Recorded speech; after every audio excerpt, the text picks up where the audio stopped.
الحمد لله الذي نفر قلوب العارفين بنور الإيمان والفرقان وزين إيماننا بأنوار الأحاديث والقرآن والصلاة والسلام على سيد الأحسن الأبيض الأنور الأشرف الأجمل الأكمل الذي بشر به روح الله وبعث له كريم الله وبعده خليل الله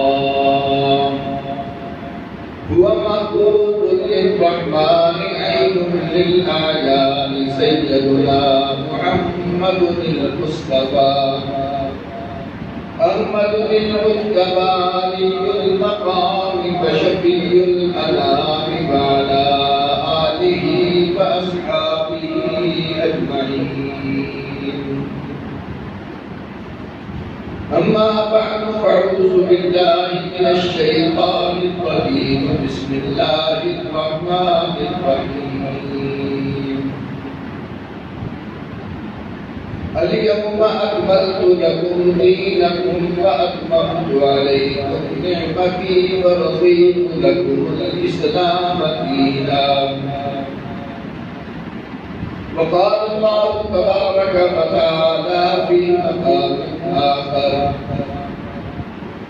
وإذ قال إبراهيم رب اجعل هذا البلد آمنا وقال الله تبارك وتعالى في مقام آخر ربنا وابعث فيهم رسولا منهم يتلو عليهم آياتك ويعلمهم الكتاب والحكمة ويزكيهم إنك أنت العزيز الحكيم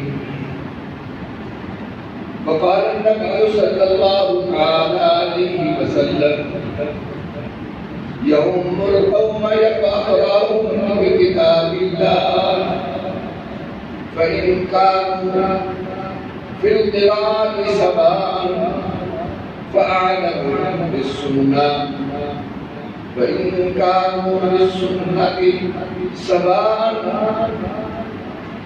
فأقدمهم الهجرة وإن كانوا في الهجرة سواء أقدمهم سلما وفي رواية في السنة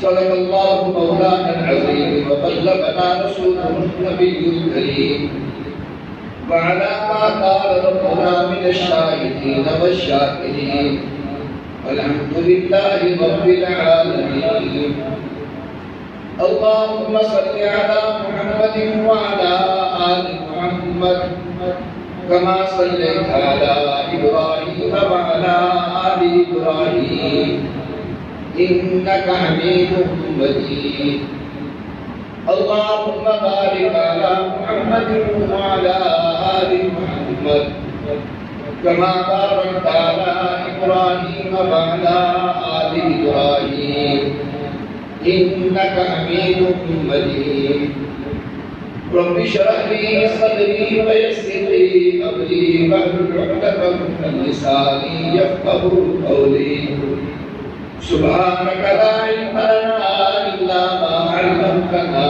إنك أنت العليم الحكيم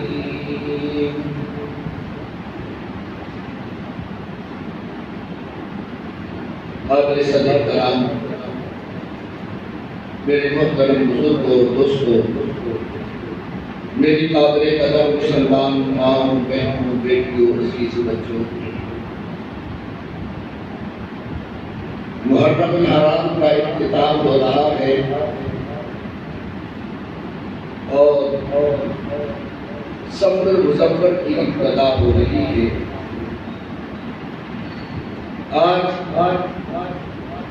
حق تو یہ بنتا تھا کہ میں سفر المظفر کی مناسبت سے گفتگو کرتا، لیکن میں نے آج جس موضوع کا انتخاب کیا ہے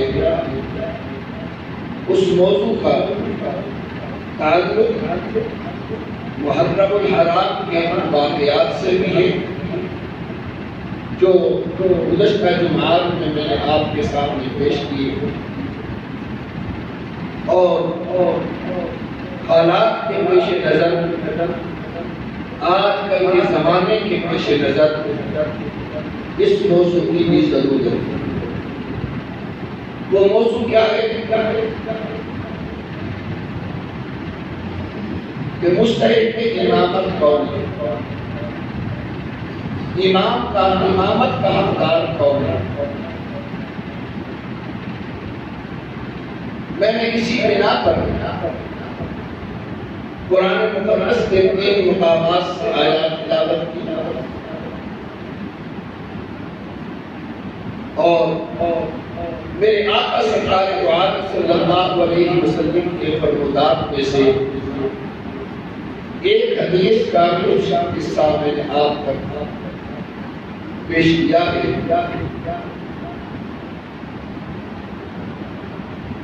قرآن مقدس کی جو آیات میں نے آپ کے سامنے تلاوت کی، اس میں پہلی آیت ہے الیوم اکملت لکم دینکم واتممت علیکم نعمتی ورضیت لکم الاسلام دینا۔ خالق منیزر نے میرے آقا سرکار دو عالم صلی اللہ علیہ وسلم پر یہ آیت نازل فرما کر دنیا کے سامنے یہ چیز پیش فرما دی ہے کہ میں نے محمد رسول اللہ صلی اللہ علیہ وسلم کی ذات کو جو دین دیا ہے یہ کامل، مکمل اور اکمل ہے۔ جب دین مکمل ہے، ضابطہ اور قانون مکمل ہے، دستور مکمل ہے، دستور مکمل کا معنی کیا کہ انسان کی زندگی میں جو حالات پیش آئے، جو واقعات آئے، جس کی ضرورت محسوس ہو وہ تمہیں پیغمبر کے اس دین کے اندر سے مل جائے۔ میرے آقا سرکار دو عالم صلی اللہ علیہ وسلم نے جو دنیا کے سامنے دین پیش کیا، یہ دین اتنا اکمل ہے، اتنا مکمل ہے کہ اس میں ہر چیز انسان کے لیے ضروری ہے۔ قرآن مقدس نے یوں ہی کہہ دیا لقد کان لکم فی رسول اللہ اسوۃ حسنہ، تمہارے لیے نبی کی زندگی ایک نمونہ ہے۔ اور یہ جملہ صرف اس زمانے کے مسلمانوں کے لیے نہیں ہے، بلکہ یہ جملہ قیامت تک آنے والی انسانیت کے لیے، جبکہ وہ زمانہ قدیم زمانہ، ترقیاتی زمانہ نہیں تھا، اس طرح سائنس ترقی نہیں کر سکی، اس طرح آج جیسے قوموں کے چیزیں ترقی کر رہی ہے وہ ترقی یافتہ نہیں تھی، لیکن سب کچھ ہونے کے باوجود قرآن نے قیامت تک آنے والی انسانیت کے لیے کہہ دیا کہ تمہارے لیے ضابطۂ حیات ہے، تمہارے لیے دین مکمل ہے۔ مسلمان بھائی ذرا سوچئے تو صحیح کہ وہ قوم گھوڑوں پر سفر کرتی، اونٹوں پر سفر کرتی، آج قوم ہوائی جہازوں پر سفر کر رہی ہے، اور آگے کیا حالات آتے ہیں، کتنی رفتار بڑھتی ہے، لیکن ان ساری چیزوں کے باوجود قرآن نے کہا تمہارے لیے نبی کی زندگی نمونہ ہے۔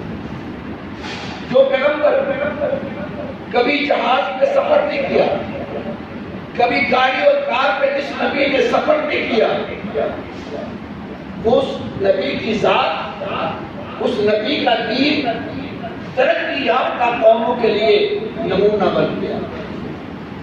معلوم ہوا کہ پروردگار عالم کو تو سب کچھ علم تھا، پھر بھی کہا تمہارے لیے قانون اسلام یہ مکمل نہیں۔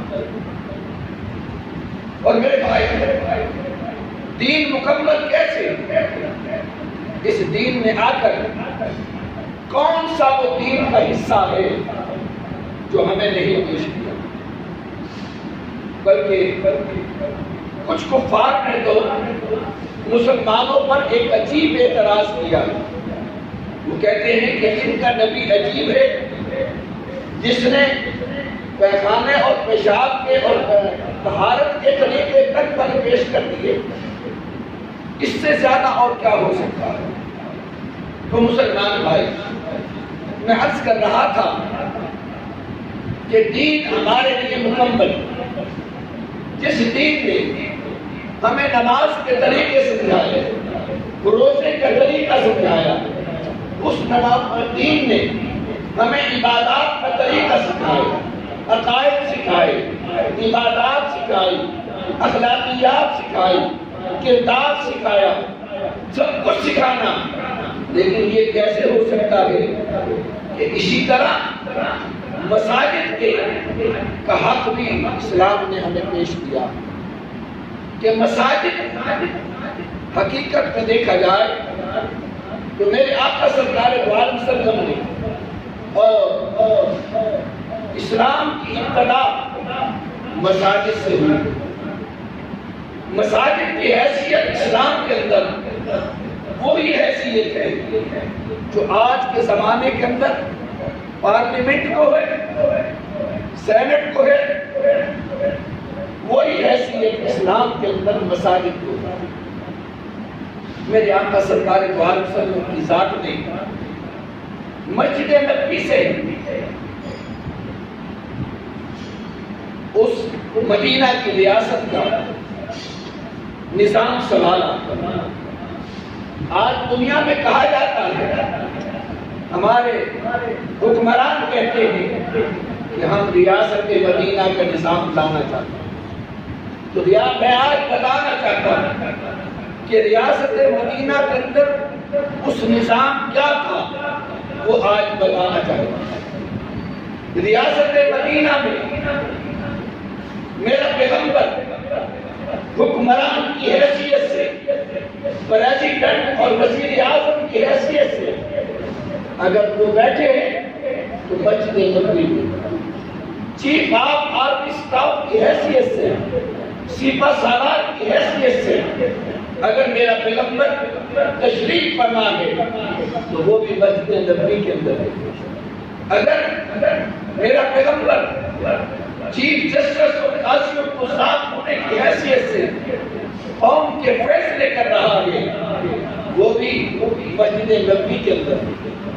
تو مسجد نبوی تو ہماری پارلیمنٹ ہے، مسجد نبوی تو ہمارے سینٹ ہے، تو ہر چیز ریاست مدینہ سے ریاست مدینہ میں سب کچھ مسجد سے چلا۔ اور آج ریاست مدینہ کے دعویدار وہ لوگ ہیں جن کا مساجد سے کوئی تعلق نہیں، جن کا مساجد کے خلاف نظام چل رہا، مدارس اور مساجد کے خلاف جن کی سوچ چل رہی، جن کے وزراء آج یہ کہتے ہیں کہ ہم مدارس بنا کر پیچھے رہ گئے، مساجد بنا کر پیچھے رہ گئے، ہم ترقی یافتہ قوموں میں شامل نہ ہو سکے۔ جن کی سوچ یہ ہوگی، ان کی سوچ حقیقت میں مساجد اور مدارس کے خلاف۔ میرے پیغمبر نے سب سے پہلے ریاست مدینہ میں جب قدم رکھا، پہلا قدم، پہلا پڑاؤ قباء کے مقام پر تھا۔ میرے پیغمبر نے قباء کے مقام پر سب سے پہلے اپنا گھر بھی بنایا، سب سے پہلے وہاں پہ مسجد قباء بنایا۔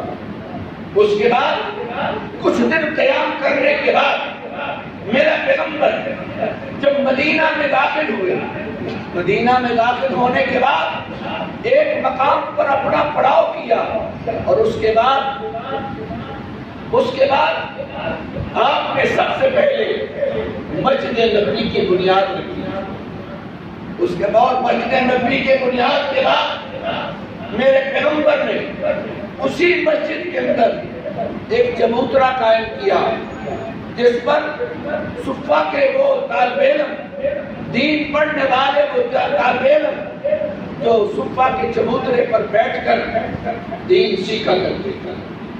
تو معلوم ہوا میرے پیغمبر نے سب سے پہلے جس چیز کی بنیاد رکھی وہ مسجد اور مدرسہ. مسلمان بھائی، یہ مساجد ہمارے لیے پارلیمنٹ کی حیثیت رکھتی ہے، ہمارے لیے یہ اقتدار کی جگہ ہے. مسلمان ریاست مدینہ میں مسجد نبوی ہی دارالحکومت، مسجد نبوی ہی سپریم کورٹ کا، مسجد نبوی ہی وہاں پر سپہ سالاری کا مرکز تھا، ہر چیز وہیں پہ. مسلمان بھائی، تو میں آج مسجد نبوی کا نظام میرے اور آپ تک کا ہے. مساجد کا نظام، مسجد میرے اور آپ کے لیے ضروری ہے. آج میرے پیغمبر نے ہمیں مسجد سے تعلق پیش کیا اور آج میں رکھنا چاہتا ہوں کہ مساجد میں کیا ہوتا ہے. اب مدارس، مساجد ہم نے اللہ نے دی ہمیں، اور مساجد کے اندر اب ہم نے امام متعین کرنا، مسجد کا امام متعین کرنا. اب اس کا معیار کیا ہے؟ ہمارے ہاں تو آج وزیر اعظم بننے کے لیے، ایم این اے بننے کے لیے، ایم پی اے بننے کے لیے کوئی نہ کوئی معیار تو ہے. اگر پارلیمنٹ کا کوئی معیار ہوگا، اگر ایم این اے کے لیے کوئی معیار ہوگا، ایم پی اے کے لیے کوئی معیار ہوگا، تو مسجد کے امام کے لیے بھی تو کوئی معیار ہونا چاہیے. ہم نے یہ ذات دیکھنا ہے. میں نے قرآن مقدس سے، پیغمبر کے فرمودات سے آج میں نے آپ کے سامنے یہ رکھنا ہے کہ یہ مسجد، اس کا امام جو بنانا ہے اس کا کیا معیار ہونا چاہیے. اگر آج ہم اپنے ماحول کو دیکھیں، ماحول کی مساجد کو دیکھیں، عجیب نظام نظم آتا ہے. ان مساجد کی کمیٹیاں جن کے ہاں امام متعین کرنے کا معیار رکھا جاتا ہے، ان کے لیے معیار یہ ہوتا ہے کہ صدر کی اطاعت کتنی کرو گے، سیکرٹری کی اطاعت کتنی کرو گے، فلاں سیٹ صاحب کو کیسے راضی کرو گے، یہ معیار ہے. جبکہ میرے بھائی، یہ مسجد اور اس کا یہ مصلی، جس کو منبر رسول بھی کہا جاتا ہے، مصلی رسول بھی کہا جاتا ہے، اس کے لیے کیا معیار میرے پیغمبر نے رکھا ہے. میرے آقا سرکار دو عالم صلی اللہ علیہ وسلم نے ارشاد فرمایا، میں نے وہ حدیث آج آپ کے سامنے اس کا کچھ حصہ آپ تک رکھا ہے.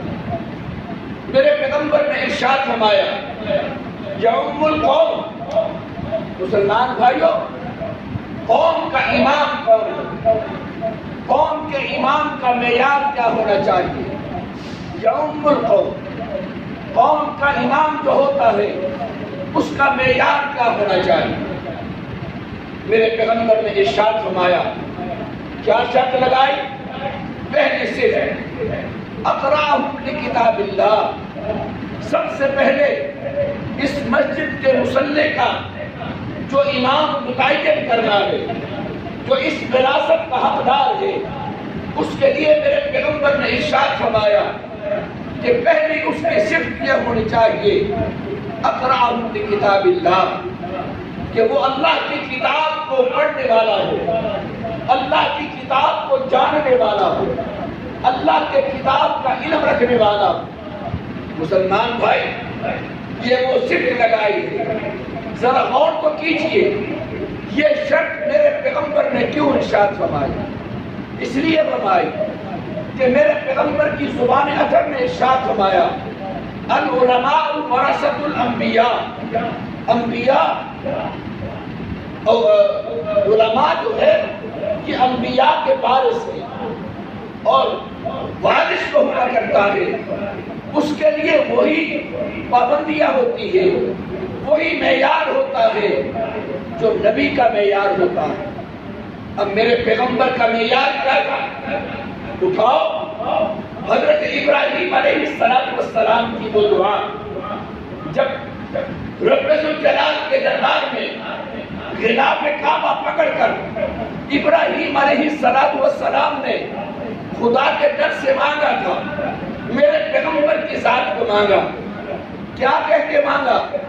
ربنا وابعث فیہم رسولا، اے پروردگار میری اولاد میں سے اس نبی آخر الزمان کو بھیج دے۔ یہ دعا مانگی، ربنا وابعث فیہم رسولا۔ اس کا معیار کیا رکھا؟ اس نبی کے آنے کی پہلی شرط قرآن نے کیا پیش کی ہے؟ خود ابراہیم علیہ السلام نے جو شرط پیش کی، فما یتلو علیہم آیاتی، وہ نبی آئے تیری آیات کی تلاوت کرے۔ سب سے پہلا معیار نبی کے آنے کا مقصد تلاوت قرآن پاک ہے، قرآن سے وابستگی ہے۔ معلوم ہوا کہ جب نبی کے لیے یہ شرط ابراہیم علیہ السلام نے رکھی ہے کہ یتلو علیہم آیاتک، وہ تیری آیات کی تلاوت ہے۔ تلاوت قرآن وہ ایک معیار ہے، قرآن ایک معیار ہے، انبیاء کا مقصد تخلیق ہے تلاوت قرآن پاک۔ مسلمان بھائی آج سوچ آتی ہے، بعض لوگ سوچتے ہوں گے، آپ کی ذہن کے اندر بھی یہ سوال پیدا ہوتا ہوگا کہ میں نے آج اس مضمون کی ابتدا کیوں کی ہے، اس موضوع کو کیوں اختیار کیا؟ کچھ حالات ایسے، میں نے کچھ سوشل میڈیا پر کچھ حالات پر مجھے یہ چیزیں پہنچی کہ سوشل میڈیا پر ایک سنی مولوی نے بھی یہ الفاظ کہے، ایک اور طبقے نے بھی یہ الفاظ کہے، اور کیا کہا کہ حسین کے قاتلوں میں حافظ قرآن زیادہ تھے، حافظ زیادہ تھے۔ میں ان کو بتانا چاہتا ہوں، میں نے حضرت حسین رضی اللہ تعالیٰ عنہ کا واقعہ بیان کرتے ہوئے بتایا تھا کہ جو شخص قرآن کی عظمت کو مانتا ہے، جو شخص نماز کی اہمیت کو سمجھتا ہے، وہ کبھی قرآن کی توہین نہیں کر سکتا، وہ نماز کی توہین نہیں کر سکتا۔ جو اگر وہ حافظ قرآن ہوتے تو میں کہوں گا کہ وہ حافظ قرآن ہوتے، حافظ قرآن کی عظمت کو سمجھتا ہے۔ اگر وہ قرآن کی عظمت کو نہ سمجھتا، اپنے سینے کے اندر قرآن کبھی محفوظ نہ کرتا، اپنے سینے کے اندر قرآن کو نہ سمجھتا۔ معلوم ہوا اگر وہ حافظ قرآن تھے تو قرآن کی عظمت کو مانتے تھے، وہ تلاوت قرآن پاک کرنے والے حسین پر کبھی حملہ نہ کرتے، وہ اگر نمازی ہوتے تو نماز سجدے کی حالت میں حسین کو کبھی شہید نہ کرتے۔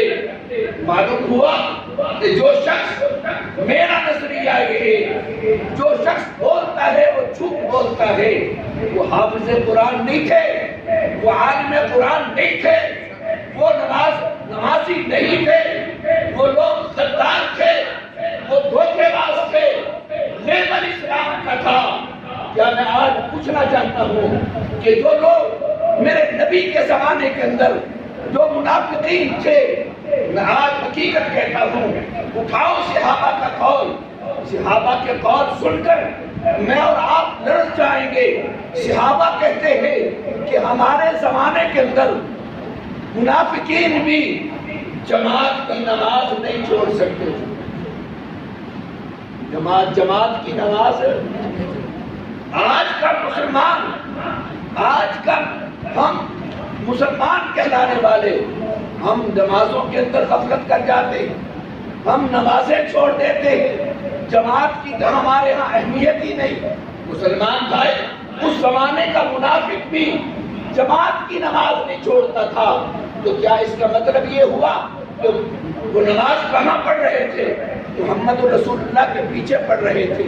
جو شخص پیغمبر کے پیچھے بھی نماز پڑھے اور پھر بھی منافق رہے تو کیا اس کی نماز کہی جائے گی؟ کیا اس کا قرآن کہا جائے گا؟ کبھی قرآن نہیں کہا جائے گا۔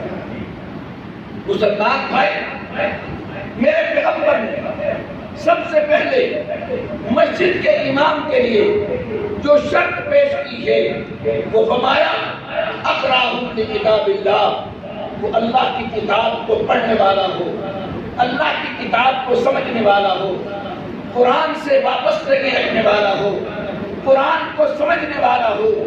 معلوم ہوا کہ اس مسئلے کا وارث قرآن والا ہی ہوگا، اور حقیقت یہ ہے، آپ غور کیجئے، بڑے سے بڑا افسر کیوں نہ ہو، وزیر اعظم کیوں نہ ہو، گورنر اور صدر کیوں نہ ہو، لیکن جب رمضان المبارک آئے گا پیچھے وزیر اعظم بھی پیچھے ہوگا، پریزیڈنٹ بھی پیچھے ہوگا، M N A M P A بھی پیچھے ہوگا، اور اگر مصلی پر کھڑا ہوگا تو ایک مورچی کا بیٹا، ایک ترخان کا بیٹا، ایک مزدور کا بیٹا، حافظ قرآن جو ہوگا مصلی پر اسی کا حق ہوگا۔ نہ کسی افسر کا حق ہو سکتا ہے، نہ کسی وزیر اعظم کا حق ہو سکتا ہے، نہ کسی پریزیڈنٹ کا حق ہو سکتا ہے۔ اس مصلی کا حقدار کون ہے؟ جو قرآن کا حافظ ہے۔ مسلمان بھائی، میں اسی شرط پہ بولتا جاؤں کہ اقرأہم لکتاب اللہ، پورا جمعہ سرک ہو جائے گا۔ عظمت قرآن ہے کیا؟ قرآن کی تاثیر ہے کیا؟ مسلمان بھائی، آئیے، میرے پیغمبر کے پاس کفار آئے اور آ کر کہا ابو بکر کو روکو کہ وہ آواز سے قرآن کی تلاوت کرتا ہے۔ ذرا غور تو کیجیے، اگر ابو بکر آواز سے قرآن پڑھ رہا تھا تو کفار کو تکلیف کس چیز کی؟ آواز سے پڑھنے کو ان کی کیا تکلیف تھی؟ آہستہ پڑھنے میں کیا ان کا فائدہ تھا؟ لیکن آ کر شکایت کی ہے میرے پیغمبر کے پاس کہ ابو بکر زور سے قرآن پڑھتا ہے۔ مسئلہ کیا تھا؟ ابو بکر کی زبان سے صحابہ کرام رضوان اللہ علیہ اجمعین جب تنہائی میں قرآن پڑھتے تھے، مسلمان بھائی میں کیا بیان کروں، صحابہ کے قرآن کی تلاوتیں تو رات کو بھی وہ کرتے تھے، تہجد کی نماز میں تلاوت کرتے تھے، ان کی تلاوتوں کی تاثیر کیا ہوتی تھی؟ آؤ، ایک میرا پیغمبر ایک صحابی میرے پیغمبر کی خدمت میں آ کر عرض کرتا ہے، آقا میں رات قرآن کی تلاوت کر رہا تھا، تہجد کی نماز میں پڑھ رہا تھا، تو میرے پاس گھوڑا کھڑا تھا، وہ بھٹکنا شروع ہو گیا۔ میں جب قرآن زور سے پڑھتا تھا وہ گھوڑا زیادہ بھٹکتا تھا، اور جب میں قرآن آہستہ پڑھتا تھا تو وہ گھوڑا بھٹکنا بند ہو جاتا تھا۔ سرکار دو عالم صلی اللہ علیہ وسلم نے ارشاد فرمایا، میرے صحابی جب تو قرآن پڑھتا تھا اللہ کے فرشتے اترتے تھے اور فرشتے کو دیکھ کر وہ گھوڑا بھٹکتا تھا۔ حقیقت میں جن کی قرآن کی تلاوتوں پر فرشتے اترتے ہو ان کی قرآن کی تلاوتوں میں تاثیر کیا ہو؟ مسلمان بھائی، اللہ ہمیں معاف کر دے، آج ہماری تلاوتوں میں وہ تاثیر نہیں رہی، کیونکہ ہم نے آج اس قرآن کو اس سے لگن سے نہیں پڑھا، ورنہ یہ قرآن تو وہ قرآن ہے لو انزلنا هذا القرآن على جبل لرأيته خاشعا متصدعا من خشیۃ اللہ۔ قرآن کہتا ہے کہ اگر یہ قرآن ہم پہاڑوں پر اتار دیتے خشیت الہی سے وہ پہاڑ بھی ریزہ ریزہ ہو جائے گا۔ یہ قرآن کی تاثیر کیا ہے؟ ذرا دیکھ تو صحیح، میرا آقا سرکار دو عالم صلی اللہ علیہ وسلم کی ذات اطہر طائف سے مار کھا کر واپس تشریف لا رہے ہیں، راستے کے اندر ایک مقام پر آپ نے پڑاؤ ڈالا ہے، تہجد کا ٹائم ہے، اللہ اکبر، میرا پیغمبر کھڑے ہو کر تہجد کی نماز کے اندر قرآن کی تلاوت کر رہے ہیں۔ میرے پیغمبر کی تلاوت اس انداز میں، جنگل میں، بیابان میں میرے آقا تلاوت قرآن پاک کر رہے ہیں۔ اچانک وہاں سے ایک جنات کی جماعت آئی جس نے میرے نبی کی زبان سے قرآن سنا۔ اللہ اکبر، قرآن خود ایک تاثیر ہے، قرآن کی تاثیر دیکھنی ہے۔ جاؤ، عمر کی بہن، عمر نے جب قرآن پڑھا اس وقت آنکھوں سے پانی جاری ہو گیا، آنسو جاری ہو گئے۔ یہ قرآن کی تاثیر تھی۔ مسلمان بھائی، اب تلاوت بھی ہو اور محمد الرسول اللہ کی زبان اطہر سے ہو، آپ اور تہجد کا ٹائم ہو، میرے پیغمبر تلاوت کر رہے ہیں، جنات کی ایک جماعت گزر رہی، انہوں نے نبی کی زبان سے قرآن سنا، وہ نیچے اتر آئے، کھڑے ہو کر قرآن سنا۔ سننے کے بعد میرے پیغمبر نے سلام پھیرا، وہ جنات کی جماعت نے آ کر میرے پیغمبر سے آ کے مصافحہ کیا اور آپ کے ہاتھ پر ایمان لائے۔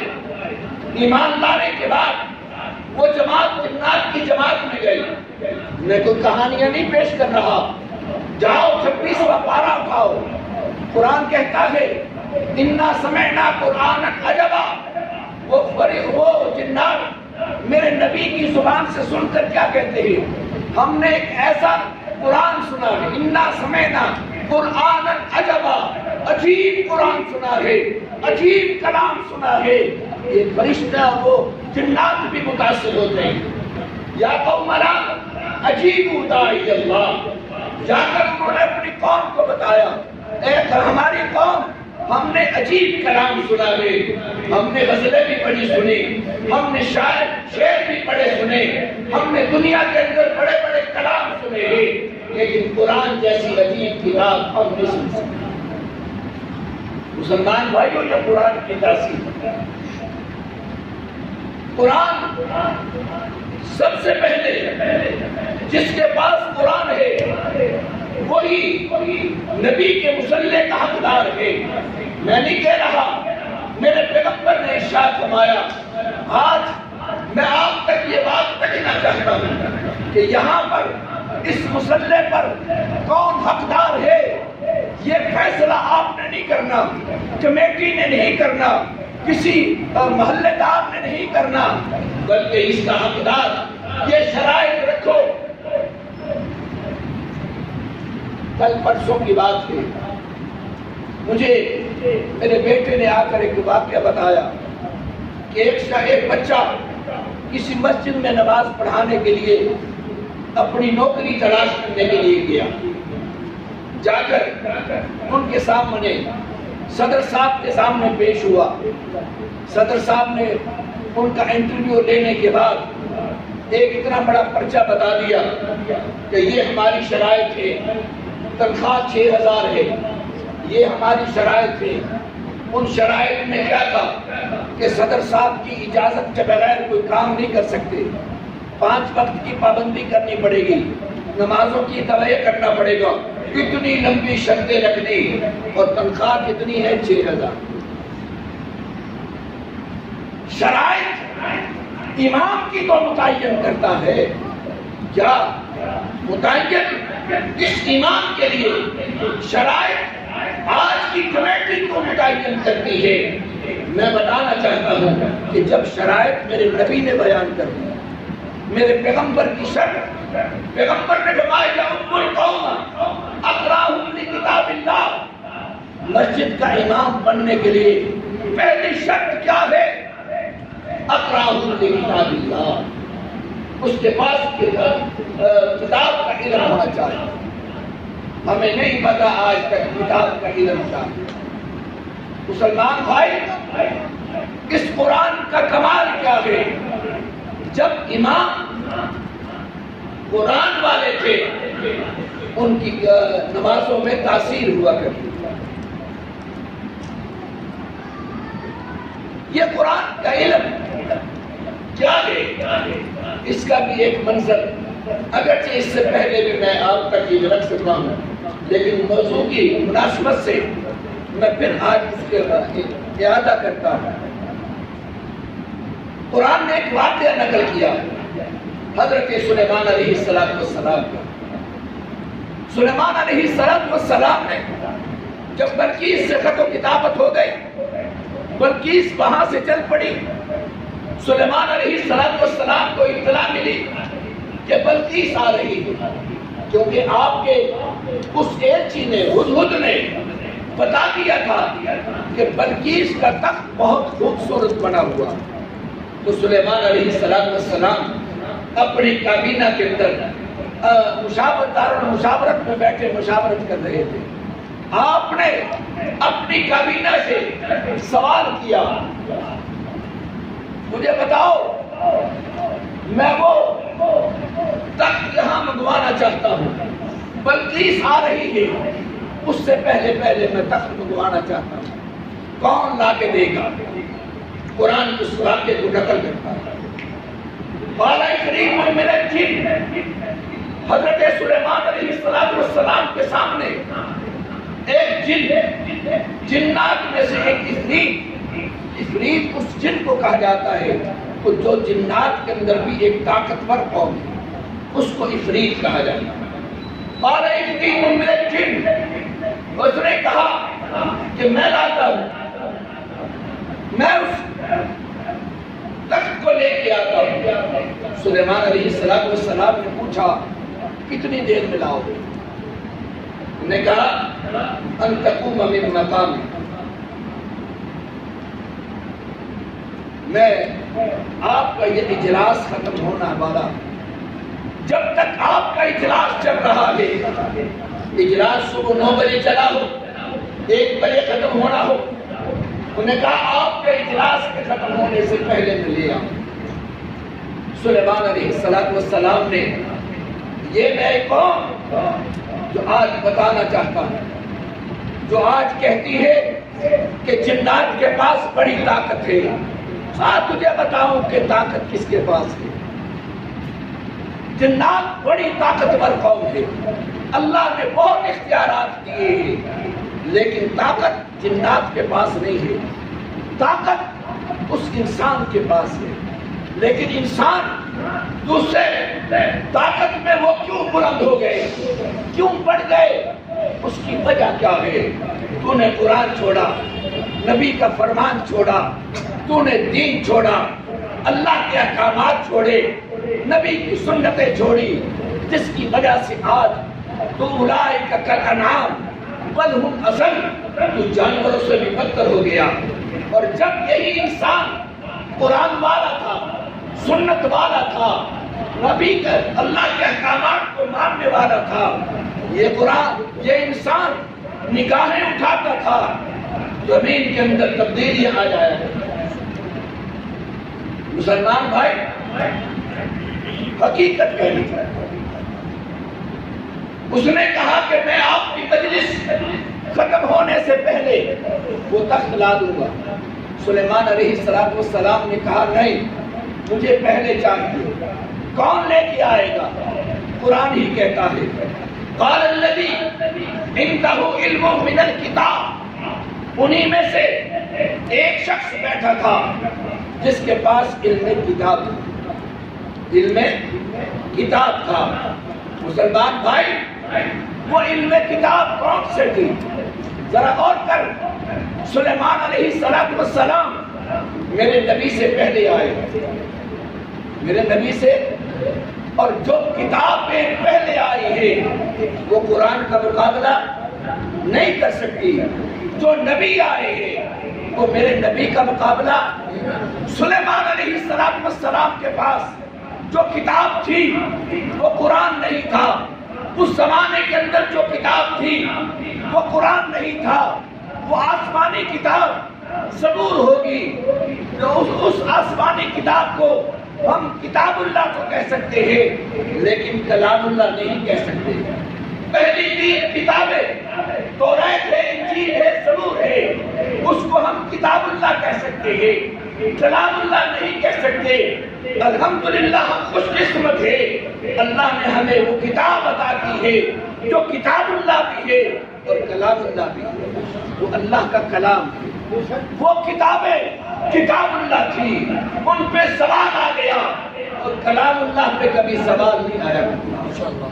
مسلمان بھائی، میں کہنا چاہتا ہوں قال الذی عنده علم من الکتاب، وہ علم کتاب کا ماہر تھا، اس نے کہا میں لے کے آتا ہوں۔ آپ نے پوچھا کیسے لائے گا، کتنی دیر میں لائے گا؟ اس نے کہا ان آتیک بھی ان یرتد الیک طرفک، اے میرے نبی آنکھ جھپکنا تیرا کام ہے اور تخت کو لے کے آنا میرا کام۔ مسلمان بھائی سمجھ، تجھے بتانا چاہتا ہوں، تیرے اندر قوت آئے گی قرآن سے آئے گی، تیرے اندر قوت آئے گی علم دین سے آئے گی، تیری قوت دین اسلام سے ہے، تیری قوت قرآن سے ہے۔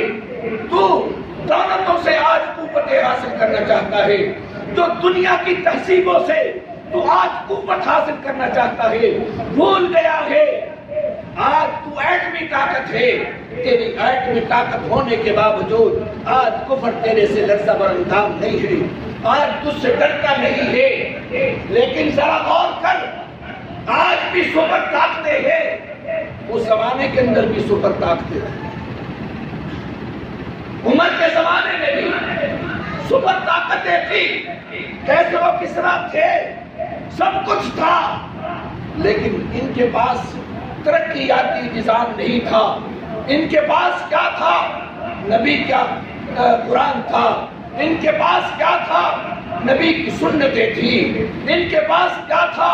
اسلام تھا، دین تھا۔ اور ان کے پاس، جن کے پاس یہ طاقتیں ہوا کرتی ہے، وہ دنیا پر بھروسہ نہیں کیا کرتے، وہ وائرلیسوں کے محتاج نہیں ہوا کرتے۔ ذرا غور کر، قرآن والے جب حکمران تھے وہ منبر رسول پر بیٹھ کر کہتے تھے یا ساریۃ الجبل، مدینہ کے اندر بیٹھ کر منبر رسول پر بیٹھ کر یا ساریۃ الجبل کی آواز لگاتے تھے۔ نہ کوئی وائرلیس تھی، نہ کوئی انٹینے تھے، نہ کوئی انٹرنیٹ تھا، کچھ بھی نہیں تھا۔ یہ آواز مسجد نبی سے چلی ہے، ہزاروں میل کے فاصلے پر یہ پہنچا دینے والا کس کون پہنچا ہے؟ یہ آواز کیسے پہنچی ہے؟ یہ ان کی آواز وہاں تک اس لیے پہنچی کہ وہ قرآن والے تھے، وہ نظام والے تھے۔ اقراہم لکتاب اللہ۔ مسلمان بھائیوں، اس مصلے کے وارث، مسجد کے مصلے کا وارث میں نہیں کہہ رہا، میرے پیغمبر نے آج معیار رکھا، معیار سن کے جائیے، معیار لے کے جائیے اور پھر جا کے پرکھیے کہ ہماری مسجد کا امام کیا اس پرکھ کے مطابق ہے؟ اگر ہے تو پھر تمہارا حق بنتا ہے جس معیار پر میرا نبی مصلے کے وارث کو دیکھنا چاہتا ہے، اگر وہ وارث اسی مصلے کا حقدار ہے تو پھر تمہیں اعتراض کرنے کا حق نہیں ہونا۔ پہلی چیز ہے اقراہم لکتاب اللہ۔ آگے میرے نبی نے کیا ارشاد فرمایا؟ اگلا جملہ جو ہے وہ اس زمانے کے لیے ہو سکتا ہے، آج کے زمانے کے لیے نہیں۔ میرے پیغمبر نے ارشاد فرمایا یوم القوم اقراہم لکتاب اللہ، قوم کا ایمان وہ ہوگا جس کے پاس قرآن کا علم ہوگا، پہلی شرط ہے۔ آگے کیا ارشاد فرمایا؟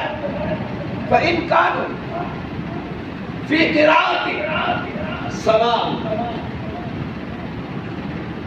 یہ ماحول آج کہاں ہے؟ میرے نبی نے ارشاد فرمایا اگر اس ماحول میں سارے ہی قاری قرآن ہو، سارے ہی قرآن والے ہوں، سارے ہی قرآن کو سمجھنے والے ہوں، یہ معیار آج تو نہیں ہو سکتا۔ ہاں یہ معیار کہاں ہو سکتا ہے؟ یہ ریاست مدینہ میں ہو سکتا۔ ریاست مدینہ کے نام لے کر بدنام کرنے والوں، میں بتاتا ہوں ریاست مدینہ کا ماحول کیا تھا۔ میرے پیغمبر نے فرمایا فَإِن كَانُوا فِي الْقِرَاءَةِ سَوَاءً، اگر قرآن کے علم کے اندر سارے ہی برابر ہو، سارے ہی، ہاں یہ ماحول تھا مدینہ کے اندر۔ ہر گلی کے اندر قاری قرآن تھا، ہر محلے میں قاری قرآن تھا، ہر بچہ قاری قرآن تھا، ہر بندہ ہی قرآن کو سمجھنے والا تھا، وہ ماحول تھا۔ میرے پیغمبر نے فرمایا اگر سارے ہی قرآن کا علم والے ہوں پھر امام کا حقدار کون تھے؟ فرمایا فَعَالَمُهُمْ بِالسُّنَّةِ، فَعَالَمُهُمْ بِالسُّنَّةِ، فرمایا کہ اگر سارے ماحول میں قاری قرآن ہی ہو، قرآن سے وابستگی رکھنے والے ہوں، قرآن کے علم سے تعلق رکھنے والے ہوں، تو پھر بھی مصلی کا وارث کو ہوگا فَعَالَمُهُمْ بِالسُّنَّةِ، پھر نبی کی سنت کو زیادہ جاننے والا، نبی کی سنت کو۔ مسلمان بھائیوں یہ میں بتا رہا ہوں مصلی کا حقدار کون ہے، امام کس کا حقدار تھے، امامت کس کا حق ہے، یہ غور کیجئے۔ میں آج پارلیمنٹ کی بات نہیں کر رہا، میں سینٹ کی بات نہیں کر رہا، میں وزیر اعظم ہاؤس کی بات نہیں کر رہا، میں اس ریاست کی، اس سلطنت کی بات کر رہا ہوں جو سلطنت جہاں سے مدینے کی ریاست کی سلطنت کی ابتدا ہوئی تھی، اس سلطنت کا تذکرہ کر رہا ہوں۔ مسلمان بھائی فرمایا کہ جب زیادہ قرآن سے وابستگی رکھنے والے ہوں تو پھر اس مصلی کا وارث کون ہوگا؟ فرمایا کہ فَعَالَمُهُمْ بِالسُّنَّةِ، وہ سنت کے علم کو سمجھنے والا، سنت کا پابند ہے۔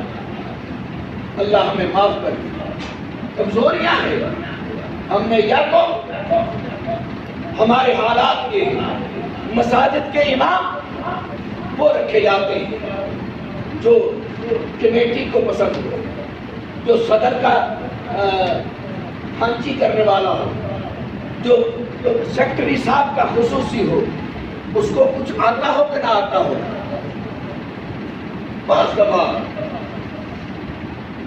عادت نہیں ہے میں کسی کی بات کروں، میں ایک مرتبہ ایک سفر میں گیا، سفر کے دوران میں ایک جگہ میں نے مسجد میں نماز پڑھی، آپ یقین نہیں جانتے، میں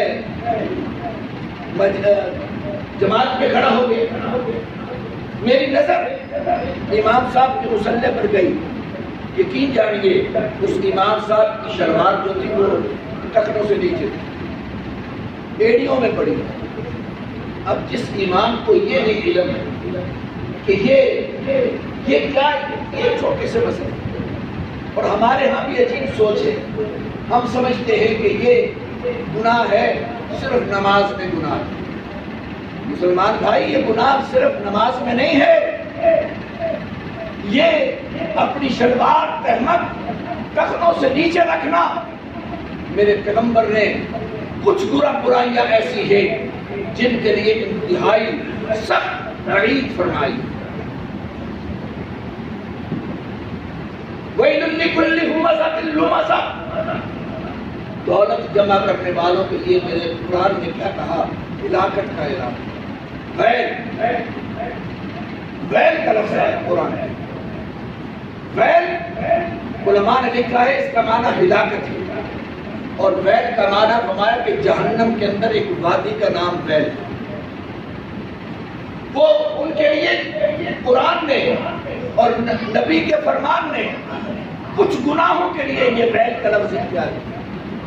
فرمایا وَيْلٌ لِكُلِّ ہُمَزَةٍ لُمَزَةٍ، وہ ہلاکت ہے ان لوگوں کے لیے جو دولتیں جمع کر کر کے گنتے رہتے ہیں، وہ اللہ کی راہ میں خرچ نہیں کرتے۔ دوسرا فرمایا وَيْلٌ لِّلْمُطَفِّفِينَ، جو ناپ تول میں کمی کرنے والے ہیں ان کے لیے بھی وعید کا لفظ استعمال ہے۔ فرمایا فَوَيْلٌ لِّلْمُصَلِّينَ، ہلاکت ہے ان نمازیوں کے لیے جو نماز میں غفلت کرتے ہیں۔ ہم سب اس میں شامل ہیں، اللہ ہمیں معاف کرے۔ اور اسی طرح میرے پیغمبر نے ارشاد فرمایا وَيْلٌ لِّلْعَقَابِ، ہلاکت ہے ان لوگوں کے لیے جن کے شلوار اور تہمت ٹخنوں سے نیچے۔ اتنا بڑا گناہ یہ نماز کے لیے نہیں۔ بعض لوگ باہر سے آتے ہیں پینٹال اوپر کی تو نماز کے لیے کھڑے ہو گئے، نماز کے لیے نہیں، عام زندگی میں یہ شلوار اور تہمت جو ہے یہ ٹخنوں سے بیلٹ ہے، یہ ٹخنوں سے اونچا ہونا چاہیے، یہ ٹخنوں سے نیچے ہونا، یہ تکبر کی علامت ہے۔ اللہ کو تکبر والی ادا کوئی پسند نہیں۔ تکبر والی ادائیں اللہ کو پسند نہیں۔ میں گزشتہ دنوں فیس بک پر دیکھ رہا تھا، میری عادت ہے کوئی اچھی بات آ جاتی ہے، ایک شخص نے بڑا عجیب جملہ لکھا، میرے دل کو بڑا لگا۔ اس نے بڑا عجیب جملہ لکھا، اس نے کہا کہ عبادتیں قبول ہوں یا نہ ہوں لیکن ندامتیں قبول ہو جاتی۔ بڑا جملہ کہ ہم عبادتیں کرتے ہیں، پتہ نہیں ہماری عبادتیں قبول ہوتی ہیں، لیکن اپنے گناہوں پر ندامت آ گئی، اپنی غلطی پر ندامت آ گئی، پشیمانی آ گئی، دکھ آ گیا، اپنے عمل پر دکھ آ گیا، اور ایک قطرہ اللہ کے دربار میں اب آنسو کا نکل گیا۔ یہ ندامت خدا کے ہاں قبول مسلمان بھائی، یہ ندامتیں کبھی نہیں رد ہوا کرتی۔ عبادتوں میں شک ہو سکتا ہے، شاید میں عبادت کا حق ادا نہ کر سکتا۔ میرے بھائی یہ حالات ہیں، لیکن ہم نے کبھی ان چیزوں پہ غور نہیں کیا۔ صدر صاحب کی جی حضوری کرتے رہو، کمیٹیوں کی جی حضوری کرتے رہو تو امام صاحب کی زندگی پر کوئی نظر نہیں آئے، لیکن اگر ان کی مخالفت ہے پھر حضرت کی بخشش نہیں ہوگی۔ اللہ کو شاید معاف کر دے، صدر صاحب نہیں معاف کر دے، یہ اللہ ہمیں معاف کر دے۔ حقیقت میرے پیغمبر نے ارشاد فرمایا اگر سارے ماحول میں قرآن سے وابستگی رکھنے والے ہو تو پھر سنت، پھر مصلی کا وارث کون ہوگا؟ فَمَا فَعَالَهُ بِالسُنَّةِ، جو نبی کی سنت کو زیادہ سمجھنے والا۔ مسلمان بھائیوں، ہم نے آج تک اس سنت کی عظمت کو سمجھا نہیں۔ سنت کے اندر کیا کچھ برکات ہے، صرف ایک منظر رکھ دیتا، جاؤ تاریخ اسلام کا مطالعہ کرو۔ اسلامی لشکر جہاد پہ گیا، اتنا بڑا عمل، جہاد جیسا عمل، پھر وہ زمانہ کون سا ہے؟ جہاد پہ ہو گیا سارا لشکر، اور جا کر حملے کیے، اور حملے کرنے کے باوجود وہ علاقہ فتح نہیں ہو رہا، وہ قلعہ فتح نہیں ہو رہا، پریشان ہو گئے۔ اللہ اکبر، یہ میرے نبی کے تربیت یافتہ جماعت کا طریقہ تھا۔ واقعات سے سبق سیکھا کرو، کہانیاں نہ سنا کرو۔ صحابہ کرام نے 2-3 حملے کیے لیکن فتح نہ ہوئی۔ صحابہ کرام بیٹھ گئے، محاسبہ کیا، وجہ کیا ہے؟ ہم اللہ کے دین کے سربلندی کے لیے نکلے ہیں، جہاد کے لیے نکلے ہیں، فتح کیوں نہیں ہو رہی؟ وجہ کیا ہے؟ محاسبہ کیا۔ آج ہم نے اپنی زندگی کا کبھی محاسبہ نہیں کیا۔ میرے آقا سرکار دو عالم وسلم نے ارشاد فرمایا کہ ہر مسلمان کا حق بنتا ہے کہ رات جب سونے لگے اپنی زندگی کا محاسبہ کر کے سونے۔ اگر دیکھیں میں نے آج صبح سے لے کے شام تک کتنے گناہ کیے، جتنے گناہ کیے ہیں اس پر ندامت کرے، اللہ سے معافی مانگے، محاسبہ کرے، اگر غلطیاں زیادہ ہے فکر مند ہو کے سوئے، اور اگر نیکیاں زیادہ ہے شکر ادا کر کے سوئے۔ مسلمان بھائی محاسبہ کیا، صحابہ کرام نے بیٹھ کر محاسبہ کیا، وجہ کیا ہے، فتح کیوں نہیں ہو رہی؟ پتہ چلا کہ سفر کی وجہ سے نبی کی ایک سنت ٹوٹ گئی۔ ایک نبی کی سنت ٹوٹ نہیں گئی، چھوٹ گئی۔ وہ نبی کی سنتوں کو توڑنے والے نہیں تھے، سفر کی وجہ سے چھوٹ گئی۔ کیا سنت تھی؟ مسواک نہیں تھی، مسواک نہیں تھی۔ سپہ سالار نے سارے لشکر کو کہا اٹھاؤ لکڑیاں توڑو اور سب بیٹھ کر اس نبی کی سنت کو زندہ کرو۔ تاریخ اسلام کا مطالعہ کرو۔ انہوں نے بیٹھ کر مسواک کی، کھالے پر جہاں جو جگہ تھی وہاں بیٹھ کر مسواک کرنی شروع کی۔ کفار نے دیکھا ہے کہ سارے بیٹھ کے دند تیز کر رہے، لیکن یہ کچے تو نہیں کھاڑ گئے، صرف مسواک کی نبی کی ایک سنت کو زندہ کیا۔ نبی کی ایک سنت کو زندہ کیا، جو سنت چھوٹ گئی۔ اور بات آ گئی، نبی کا اگلا فرمان سنا دو، من احیا بسنتی ان فساد امتی۔ میرے نبی کا ارشاد ہے کہ جو شخص میری ایک سنت کو زندہ کرے گا، اس زمانے کے اندر میری سنتیں مٹ رہی، ان فساد امتی، جب میری امت میں فساد آ جائے اور سنتیں مٹ رہی ہو، اس زمانے کے اندر جو میری ایک سنت کو زندہ کرے گا اس کے لیے ایک اجر کیا ہے؟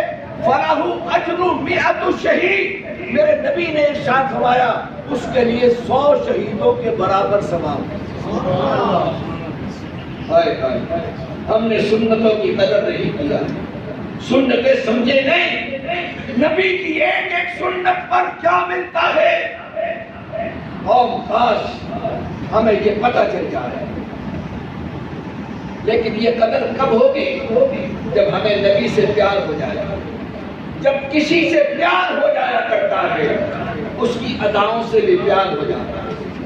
آج جھوٹ ہے ہمارا، ہم کہتے ہیں نبی سے پیار ہے، ارے پیار والے نبی کی اداؤں کو چھوڑا نہیں کرتے۔ جو نبی کی اداؤں کو چھوڑ دیتے ہیں وہ نبی سے پیار کی دلیل ہے۔ وہ کیسا پیار ہے؟ تو نبی سے محبت کا دعوے دار ہے؟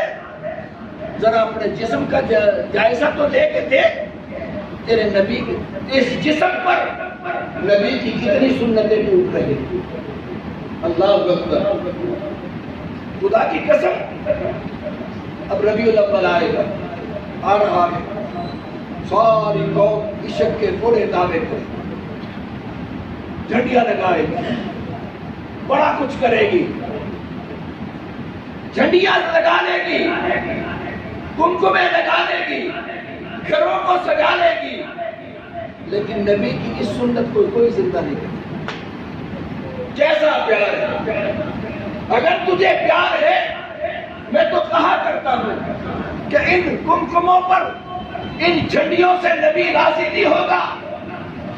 نبی کی یہ سنت، یہ جھنڈی لگاؤ اپنے چہرے پر، تاکہ کل جب مرنے کے بعد قبر میں پہنچو، جب نبی کی زیارت ہو، نبی تمہاری اس سنت کو دیکھ کر پہچان لے، واقعی میرا امتی ہے، مجھ سے پیار کرنے والا ہے، تیری پہچان آ جائے گی۔ یہ تیری سنت تیرے چہرے پر ہوگی، نبی آقا پہچان لیں گے، واقعی میرا لاڈلا ہے، میری سنت سے پیار کرنے والا ہے۔ اور مسلمان بھائیوں، ہم آخری قسط میں تو نہیں کچھ بن سکے، ہم شکل صورت تو بنا لیں، ظاہری صورت تو بنا لیں، اللہ تمام ظاہری صورت بنانے والے ہوں گے، شاید اللہ ہمیں حقیقت میں نواز دے، ہماری باطن بھی ہمارا بدل دے۔ مسلمان بھائی، میں عرض کر رہا تھا امامت کا منصب امامت کا حقدار پہلا کون ہے؟ اقراء لکتاب اللہ، قرآن کے علم سے وابستہ رکھنے والا۔ اگر فرمایا فی القراءۃ سواء، اگر سارے کے سارے قاری ہوں، قرآن سے وابستہ ہوں، تو پھر فضیلت ہونی چاہیے۔ فَأَعْلَمُهُمْ بِالسُّنَّةِ، پھر وہ سنت کو زیادہ جاننے والے۔ مسلمان بھائی، دو شرطیں ہو گئی، تیسری شرط فرمایا فَإِنْ كَانُوا فِي السُّنَّةِ سَوَاءً۔ میں نے پہلے کہا یہ نبی کے الفاظ، یہ حدیث کے جو الفاظ ہے، یہ مدینہ کی ریاست کے لیے ہو سکتا ہے، پاکستان کی ریاست کے لیے نہیں ہو سکتی۔ یہ جھوٹ ہے، مدینہ کی ریاست، مدینہ کی ریاست۔ میں مدینہ کی ریاست کا منظر دیکھ رہا، اس نبی کے فرمان سے مدینہ کی ریاست کا منظر نظر آ رہا۔ فرمایا فَإِنْ كَانُوا فِي السُّنَّةِ سَوَاءً، اگر سارے ہی سنت والے ہوں، سارے ہی قرآن سے وابستہ ہوں، تو پھر امام، مصلی کا امام کون ہونا چاہیے؟ میرے پیغمبر نے فرمایا فَأَقْدَمُهُمْ فِي الْهِجْرَةِ، پھر وہ ہونا چاہیے جو ہجرت والا ہے۔ یہ بہت بھی بہت فَأَقْدَمُهُمْ فِي الْهِجْرَةِ، پھر ہجرت والا ہونا چاہیے۔ یا دوسرے الفاظ میں یوں کہوں، ہجرت کیا ہے؟ ہجرت محمد کے دین کے لیے قربانی دینے کا۔ اگر آج وہ زمانہ جب ہجرت کا وقت تھا، تو سب سے پہلے یقیناً ہجرت والے کو ترقی دی جائے۔ ہم نے جس زمانے کے اندر ہجرت کا حکم آیا تھا، اس زمانے کے اندر قرآن اٹھاؤ، 10واں پارہ اٹھاؤ، آپ پڑھ کر حیران ہو جاؤ گے۔ اس زمانے کے اندر ہجرت کا تعلق اتنا تھا کہ اگر تو کوئی شخص ہجرت نہیں کرتا تھا، وہ اپنے باپ کی وراثت کا حقدار نہیں تھا۔ وراثت اس وقت ملتی تھی جب وہ ہجرت کرنا۔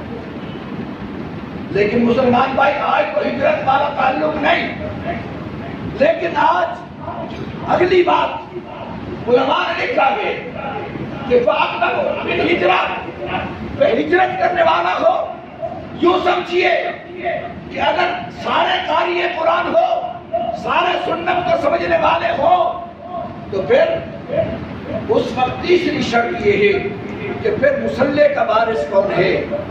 ذرا غور کرنا، میں بتانا چاہتا ہوں کہ یہ اس مصلی پر آنے کا حق اس کو ہے تو فضیلتوں میں بڑا ہوا، لیکن فضیلتوں میں وہ فضیلت دولت کی نہیں ہے، وہ منصب کی نہیں ہے، وہ چاپلوسی کی نہیں ہے، وہ کسی کی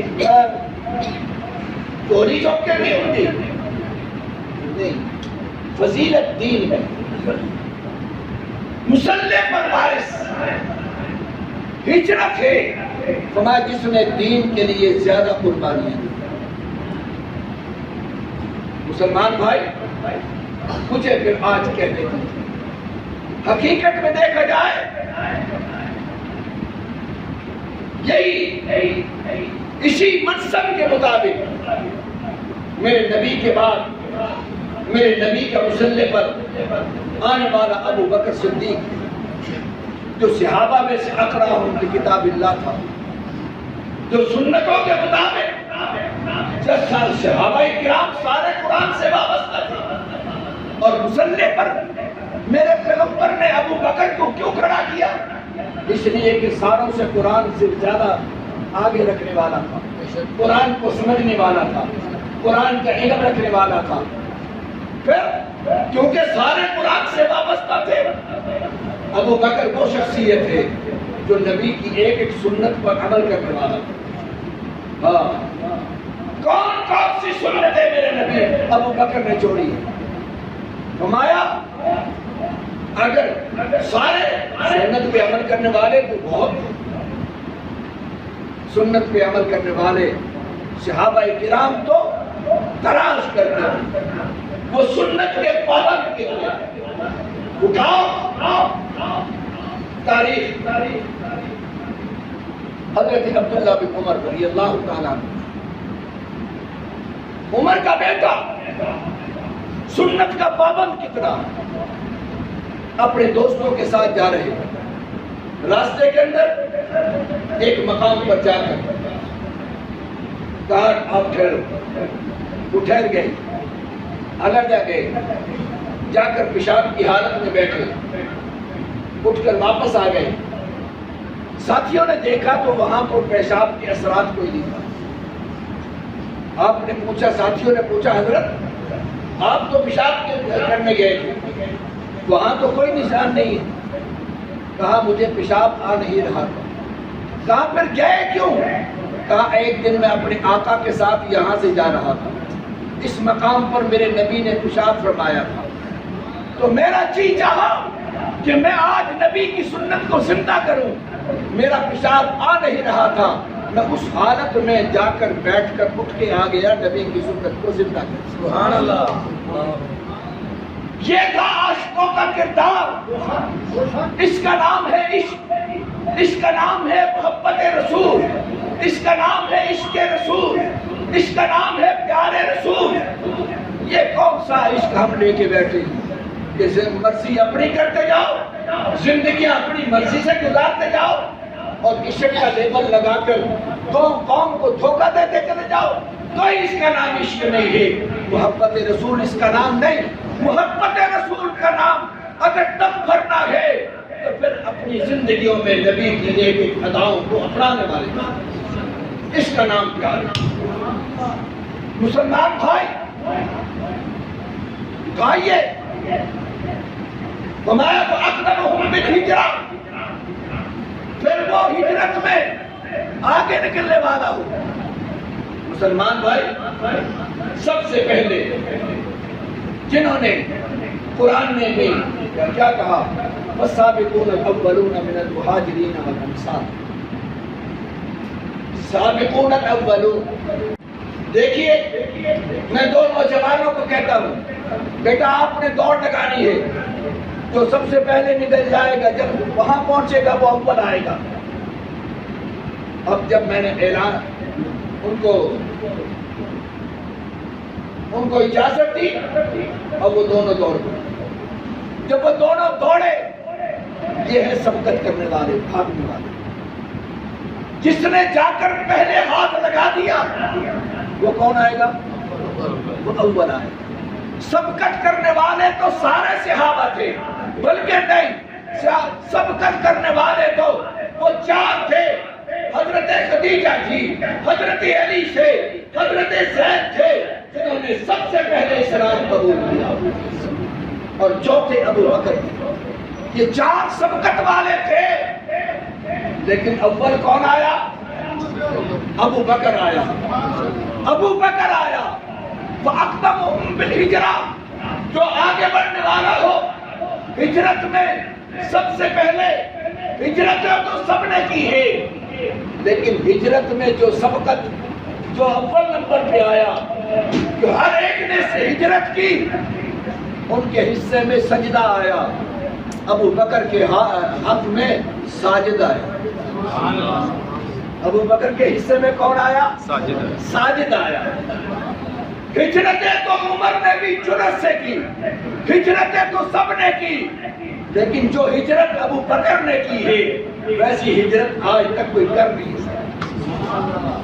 مسلمان بھائی وہ ہجرت واقعی کوئی نہیں کر سکتا۔ فَأَقْدَمُهُمْ بِالْحِجْرَةِ وَإِنْ كَانُوا فِي الْحِجْرَةِ سَوَاءً۔ چوتھی شرط میرے نبی نے ارشاد فرمایا، اگر ہجرتوں میں بھی سارے برابر ہوں تو پھر مسلح کا وارث کون آئے گا؟ فرمایا فَإِنْ كَانُوا بِالْحِجْرَةِ سَوَاءٌ فَأَقْدَمُهُمْ بِالسِّلْمَةِ وَفِي رِوَایَةٍ فِي السِّنَّةِ۔ دو لفظ فرمایا اگر سارے ہجرت کرنے والے ہوں تو پھر مسلح کے اندر وارث کون ہوگا؟ میرے نبی نے فرمایا مسلح کا وارث وہ ہوگا جو سب سے پہلے اسلام لائے۔ جو سب سے پہلے اسلام لایا اور سب سے پہلے اسلام کون لایا؟ ابو بکر لایا. ہاں خدیجہ بھی لایا، علی بھی لائے، زید بھی لائے. میں یہ نہیں کہتا کہ وہ نہیں لائے. خدیجہ نبی کی بیوی تھی، بیوی شوہر پر ایمان نہ لاتی تو کون لاتا؟ علی نبی کے گھر میں پرورش پا رہا تھا. اگر نبی کے گھر میں پرورش پانے والا اگر نبی کا کلمہ نہ پڑھتا تو کون پڑھتا؟ زید نبی کا غلام تھا، غلام اپنے آقا پر ایمان نہ لاتا تو کون لاتا؟ یہ تو تینوں رشتے میں پھنسے ہوئے تھے. ابو بکر کا نبی سے اس وقت کوئی رشتہ نہیں تھا، صرف دوستی. ہاں ابو بکر نبی کا پہلا دوست تھے. پہلا دوستی بھی سیکھنی ہے تو ابو بکر سے سیکھنی. دوستی کا تقاضا کیا ہے؟ دوستی کا تقاضا یہ ہے کہ ایک غیر مسلم نے آ کر، دشمن نے آ کر ابو بکر کو بتایا، ابو بکر تیرا دوست نے نبوت کا دعویٰ کر لیا. ابو بکر اپنی جھولی کے اندر دولت لے کے بیٹھا تھا. ابو بکر نے دولت لپیٹی، کہا واقعی؟ ہاں جی. سیدھا اٹھ کر نبی کے دروازے پہ گیا، دستک دی، اندر سے نبی تشریف لائے. ابو بکر نے پوچھا آقا آپ نے دعویٰ نبوت کیا ہے؟ آپ نے ہاں. کہا آقا ہاتھ دیجئے میں اسلام قبول کروں. سبحان اللہ، اللہ اکبر. غیر مسلم سے پتہ چلا، نبی نے دعوت بھی نہیں دی. اس کا نام ہے فَأَقْدَمُهُمْ بِالسِّلْمِ، کہ سب سے پہلے اسلام قبول کرنے والا. وہ بھی روایت ایک روایت میں ہے کہ اگر سارے قاری قرآن ہو، سنت کے پابند ہو، سارے ہجرت کرنے والے ہو تو پھر چوتھی شرط یا تو اسلام میں سبقت لے جانے والے ہوں، یہ دوسرے الفاظ میں کہا کہ فَأَقْدَمُهُمْ بِالسِّنَّةِ، کہ وہ عمر میں بڑا ہو، وہ عمر میں بڑا ہو، داڑھی سفید ہو. داڑھی سفید ہونا یہ بھی اللہ کو بڑی ادا پسند ہے. فرمایا ایک گنہگار کے عمل کو میں دیکھتا ہوں، میں دل کرتا ہے کہ میں اس کو سزا دے دوں، عذاب دے دوں. اللہ فرمایا کہ جب میں اس کے چہرے کی طرف دیکھتا ہوں، اس کے سفید بالوں کو دیکھتا ہوں، مجھے شرم آ جاتی ہے کہ یہ میرا بوڑھا بندہ ہے، یہ میرا عمر رسیدہ بندہ ہے. مجھے ترس آ جاتا ہے، میں اس کو معاف کر دوں. اللہ کو بھی بوڑھوں پہ ترس آتا ہے، تیری پولیس کو نہیں آتا. مارتی ہے، بوڑھوں کو بھی مارتی ہے، بوڑھوں کو بھی گرفتار کرتی ہے، چادر اور چار دیواری کو بھی تار تار کرتی ہے. مسلمان بھائی آئیے، یہ 4 شرطیں اسلام نے پیش کی، میرے نبی نے ارشاد فرمایا. اگلی بات غور سے سنیے، میرے پیغمبر نے فرمایا، اگلا جملہ ارشاد فرمایا لا يعمر الرجل الرجل فی سلطانی. اگلا جملہ ارشاد فرمایا، حدیث کے الفاظ، حدیث کہتی ہے فرمایا کہ جو شخص ان شرائط کے مطابق مصلی پر امام بن گیا، محلے نے متعین کر دیا، فرمایا یہ امام فی سلطان ہی اس مسجد کی سلطنت کا سربراہ، اس مسجد کی سلطنت کا، یہ اس کی سلطنت ہے، یہ اس کی حکومت ہے. میں نہیں کہہ رہا حدیث کے اندر یہ لفظ نہ ہو. فرمایا فی سلطان ہی، جو امام متعین ہو گیا وہ اس سلطنت کا امیر ہو گیا. فرمایا اب حکم کیا دیا؟ فرمایا کہ کوئی شخص، ذرا غور کرنا، کوئی شخص اس سے بڑا عالم کیوں نہ ہو، اس سے بڑا حافظ کیوں نہ ہو، اس سے بڑا حافظ کیوں نہ ہو، اس سے بڑا مرتبے میں کیوں نہ ہو، تو میں کسی بڑے کا حق نہیں بنتا کہ وہ اس کی سلطنت میں آ کر اس کے مسلح پہ کھڑا ہو سکے اس کی اجازت کے بغیر، اس کی اجازت کے بغیر۔ فی سلطانی، مولویوں کی وراثت، مولوی کی سلطنت، میرے نبی نے بتا دیا کہ مسجد کے اندر کس کی سلطنت؟ مولوی۔ ہاں، یہ مولویوں نے، میرے نبی نے بتایا کہ یہ سلطنت کس کی؟ مولوی۔ بات لینا خواستہ کہہ دو مولوی، آپ پتہ نہیں مانتے، نہیں مانتے، اور نبی کا بات بولتے مان لو، نہیں مانتے، پتہ کسی بات جا کے میرے خلاف ہی کرائی، مولوی نے اپنی گلہ بڑی کی، بڑی میرے اوپر تبصرے کریں گے۔ میں نے کوئی تبصرہ اپنی ذات سے نہیں کیا، میں نے نبی کا ارشاد، نبی کی حدیث بیان کی ہے۔ میرے پیغمبر نے فرمایا کوئی مولوی، کوئی پیر آ کر اس متعین شدہ امام کی سلطنت میں آ کر اس کی اجازت کے بغیر مصلی پہ کھڑا نہیں ہو سکتا، نہ اس کے مقابلے میں مصلی لا کے کھڑا کر سکتا۔ جنہوں نے عادت ہے وہ مسجد نبوی سے بھی اپنا مصلی بنا لیتے ہیں، وہ مسجد حرام سے بھی اپنا مصلی بنا لیتے ہیں۔ ظالموں، وہاں متعین ہے جو امام، ان کے پیچھے نماز پڑھنی نبی کا حکم، تم جو بھی ہو، حق ان کا ہے، مصلی ان کا ہے، وہ حقدار ہے، تجھے ان کے پیچھے نماز پڑھنے کا حق۔ فرمایا یہ سلطنت ہے۔ اب آپ حیران ہوں گے کہ ویکھیا مولوی اپنے مطلب دی گلاں کیویں کر رہے، بات حقیقت کہنا چاہ رہا ہوں مسلمان، ذرا غور کرنا، میری عادت نہیں۔ یہ سلطنت کیوں کہا؟ یہ مصلی امامت کا کیوں کہا؟ یہ امامت صغریٰ ہے، یہ امامت صغریٰ ہے، چھوٹی امامت، اور امامت کبریٰ وہ حکمرانی، وہ امامت کبریٰ وہ حکمرانی ہے۔ مسلمان بھائی، یہ حکمرانی، یہ پریزیڈنٹ، یہ وزیر اعظم پوسٹ بننا، یہ امامت کبریٰ ہے۔ مدینہ کی ریاست کا وزیر اعظم اگر اقرأہم لکتاب اللہ نہیں ہے تو تم نبی کے فرمان کے مطابق غلط ہو۔ اگر فعالمہم بالسنہ، تیرے نبی چہرے پر سنت نہیں ہے نبی کی، تو نبی کی حدیث کے مطابق تو حقدار نہیں ہے، تو ہجرت کرنے والا نہیں ہے، تو عمر والا نہیں ہے، اسلام سے وابستگی والا نہیں ہے، تو حقدار نہیں ہے۔ مسلمان بھائی، میرے پیغمبر کی زندگی اٹھاؤ، اسلام نے ضابطۂ حیات ہے، اسلام نے کیا بتایا؟ اسلام نے بتا دیا کہ یہ امامت صغریٰ ہے اور حکمرانی امامت